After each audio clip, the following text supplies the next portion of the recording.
Hi, it's Doug. Do you have a favorite animal like this girl has here? Sometimes people ask me what my favorite animal is, and it's always so hard for me to say. I like turtles a lot, but the more I learn about animals, the more amazing animals I find out about. Like when I first became a science teacher, I got a pet chameleon like this. Now, check this out. Look at how a chameleon's eyes move. It can look in all directions. And when a chameleon walks, they look so strange. Those feet they have are actually better suited for gripping onto tree branches than walking on the ground. But my favorite thing about my chameleon was this. When you put an insect in there with it, like a cricket, that's maybe a chameleon's favorite food. Watch what it does. Oh, wow. Now let's watch that one more time in slow motion. Oh, you see that? A chameleon's tongue is longer than its own body. Now, look at this little animal. It's a fish, but not all fish are the same. This one is called an archer fish, and you've got to see what it can do. It's a little hard to tell, but there's a bug on the branch up here. Okay, watch what happens.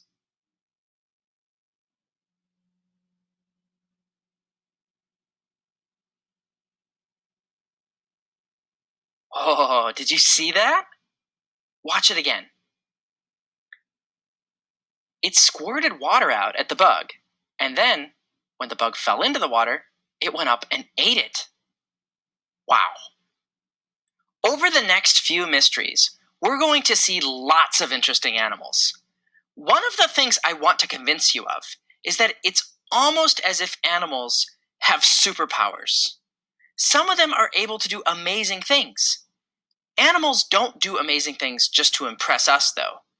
Notice how these animals we just saw, the chameleon and the archerfish, were doing amazing things in order to get food, one of the needs that all animals have in common. There isn't just one way to get food, though.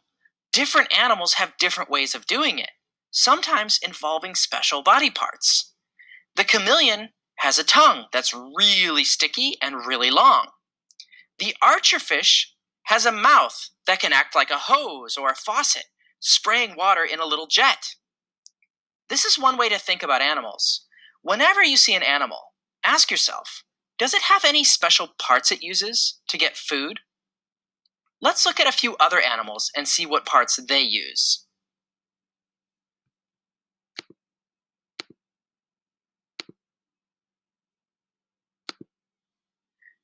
It's interesting to watch how wild animals get their food.